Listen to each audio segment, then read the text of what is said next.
What does it take to believe in ourselves? My core job as a fitness coach is to get you to believe in yourself. I'm empathetic, I'm sympathetic to the fact that it's not always easy to start. It's not always easy to get that belief in ourselves.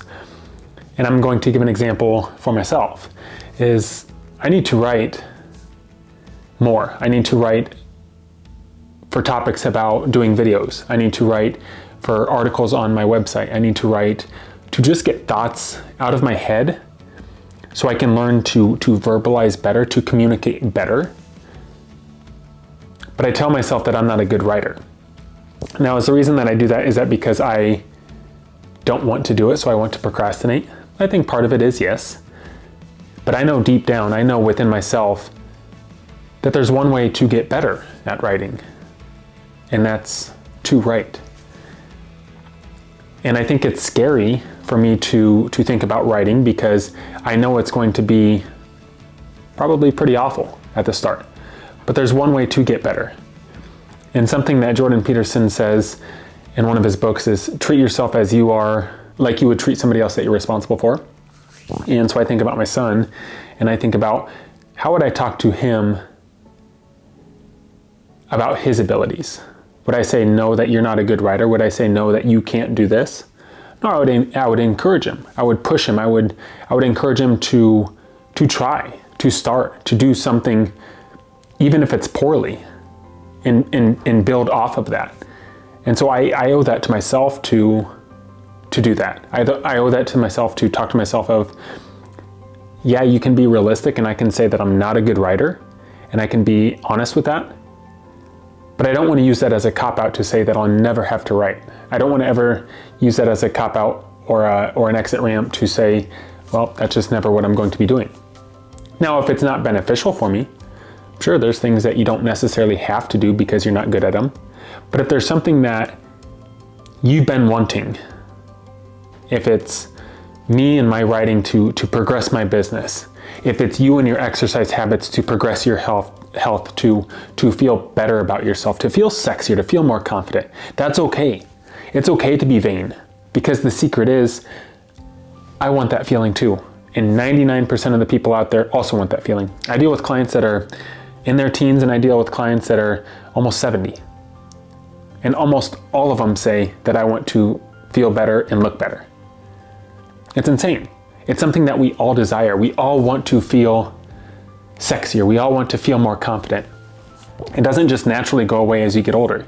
You get more confident in yourself as you get older because you start to understand more and more who you are. But there's only one way to get better. There's only one way to get better at writing.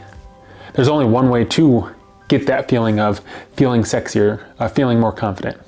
And that's getting into this positive feedback loop to where you take the action and then you see the results and it brings more motivation, and then you just get into this cycle.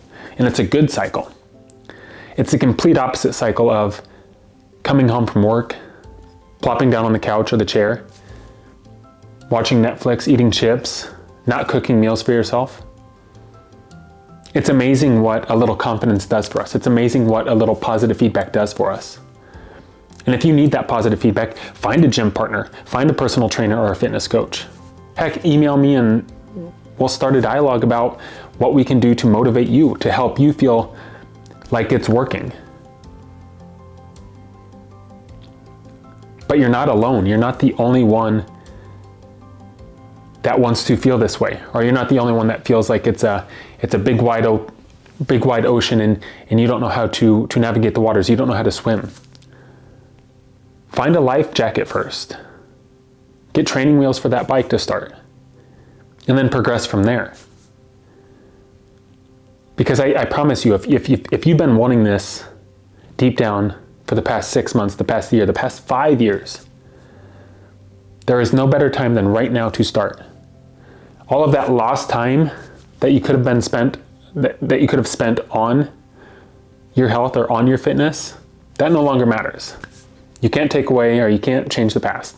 So now what we can do is we can move forward. And I can start writing today. I can start making more of these videos and putting these on YouTube, even though they might not be the greatest quality. But I can start here, and then I can build off of that. And each and every video that I do, I get more confidence each and every podcast that I write, each and every time that podcast that I record, each and every time that I write. I gain more confidence because I give myself that ability to tweak what I need to, that needs to be tweaked. I've learned from myself over the past years doing the podcast, doing these videos, is I don't say as much. I might say like, and I might say some filler words, but I've built that skill over the course of putting myself out there and over like actively thinking about it. It's something that we have to have in the forefront of our minds to get better at something. It's not just going to magically happen. We have to put the effort in. We have to put the effort into the people that we love. We can't just imagine that it's or hope that it's going to happen magically. It's something that we have to pay attention to. It's something that we have to value.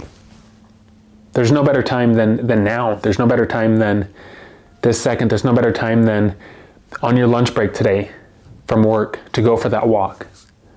And you might think that, oh man, this is not going to do anything for me. But that positive feedback of going for that walk and feeling good about yourself translates into doing it the next day and the next day and the next day. I've told this story numerous times before, but when I first started out, my idea was to eat less and exercise more, move more. I was 270 pounds, no muscle. I was about 25 years old. And I went for these runs. They were 14, 15-minute miles, maximum 2 miles. And on that third day, I remember being so sore. I remember thinking to myself, you know what? Nobody's going to know. Just take the day off. Nobody's going to know that you're not doing it. And I remember having this dialogue in my head that says, if this is the day, if after 2 days of doing it and on the third day you're going to quit, what do you expect to change in the future? Because then you set that precedent, then that would set that precedent. But instead I did the opposite. I went for it. And that was probably the best run or the best feeling that I felt on a run ever. And it wasn't just physically, it was mentally. It was an accomplishment. And in the moment, I don't think I realized it. But being able to reflect back, that was the greatest thing that I've ever could have done for myself, not physically, but overall. Because it allowed me to believe in myself. It allowed me to know that I could do it. That I could beat the devil that was telling me not to do it. I could take those negative voices out and I could do it. And that's all I ask for you to do, is to try.